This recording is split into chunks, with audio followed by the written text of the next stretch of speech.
नमस्कार प्यारे बच्चों, सारंगी पाठ्य पुस्तक की कार्यक्रम श्रृंखला में आपका स्वागत है। लीजिए एक बार फिर हम आए हैं कुछ अपनी कहने और कुछ आपकी सुनने। पता है, आज हम पढ़ने वाले हैं कक्षा 2 की पाठ्य पुस्तक सारंगी का एक पाठ, बीज। बीज केवल एक शब्द नहीं बल्कि एक पूर्ण जीवन है, जो एक पेड़ हो सकता है, एक झाड़ी हो सकती है, फूल हो सकते हैं और फल हो सकते हैं। बीज जो जीवन को आधार देता है, जानेंगे उसकी कहानी एक बच्चे की जुबानी, जिसे लिखा है दीपा बलसावर जी ने। तो चलिए शुरू करते हैं कहानी। मुझे एक बीज मिला। मैंने उसको गमले में डाला। मैंने उसे पानी दिया और बहुत सारी धूप। क्या ये पेड़ है? क्या ये झाड़ी है? क्या इसमें फूल होंगे? क्या इसमें फल होंगे? क्या ये लंबा ऊंचा होगा? क्या ये छोटा ही रहेगा? मुझे नहीं पता, कोई फर्क नहीं पड़ता। मैंने कहा था ना कि पाठ को पढ़ने में खूब मज़ा आने वाला है। पर अब जान लेते हैं कुछ शब्दों के अर्थ, जो बढ़ाएंगे हमारी समझ बीज के बारे में। तो पहला शब्द है पेड़, जो बहुत समय तक जीवित रह सकता है। इसमें तना और शाखाएं होती हैं जो पत्तियों को सहारा देती हैं। जमीन के नीचे पेड़ की जड़ भी होती है, जैसे सेब का पेड़ या नीम का पेड़। अगला शब्द है झाड़ी। यह पेड़ से छोटा पौधा होता है, जिसमें आमतौर पर जमीन से या उसके पास से कई शाखाएं निकलती हैं, जैसे गुलाब का पौधा। अगला शब्द है फूल।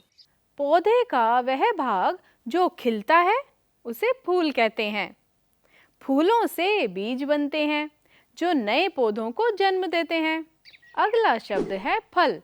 यह नरम और गूदेदार होता है। इसमें बीज होते हैं, जैसे आम, चीकू आदि। अगला शब्द है लंबा ऊंचा पेड़। जी हाँ, सही समझे आप, लंबा ऊंचा पेड़। उसके बाद छोटा पेड़। जी हाँ, छोटा पेड़। इन दोनों शब्दों का अर्थ आप अपने आप सोचिए। चलिए, अब हमने पेड़ों के बारे में तो जान लिया। अब ये तो बताइए कि आखिर बीज से पेड़, झाड़, फूल, फल बनता कैसे है? आप खुद पता कीजिए। चलिए आगे बढ़ते हैं और सीखते हैं एक गतिविधि, जिसमें हम कुछ खोजेंगे और जानेंगे। बच्चों, इस गतिविधि को आप अपने घर पर भी कर सकते हैं। किसी पुराने बर्तन, गमले या आंगन में काले चनों को बोएं।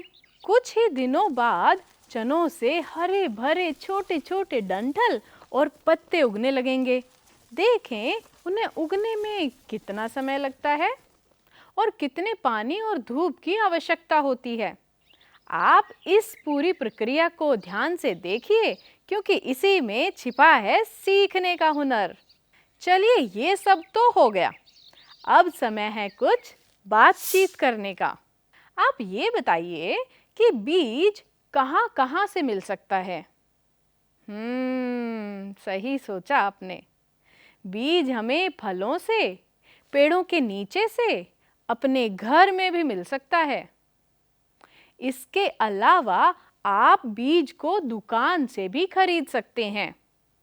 अच्छा, एक और बात बताइए, पेड़ और झाड़ी के बीच क्या अंतर होता है?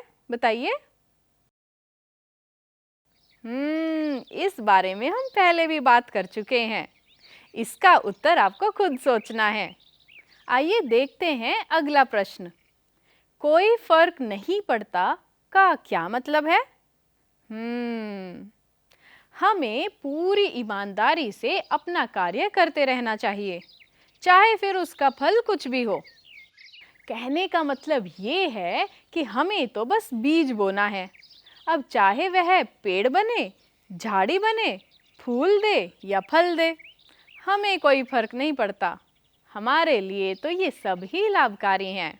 अच्छा बच्चों, एक बात बताइए, क्या आपने कभी बीज को बोया है या किसी और को बीज बोते हुए देखा है?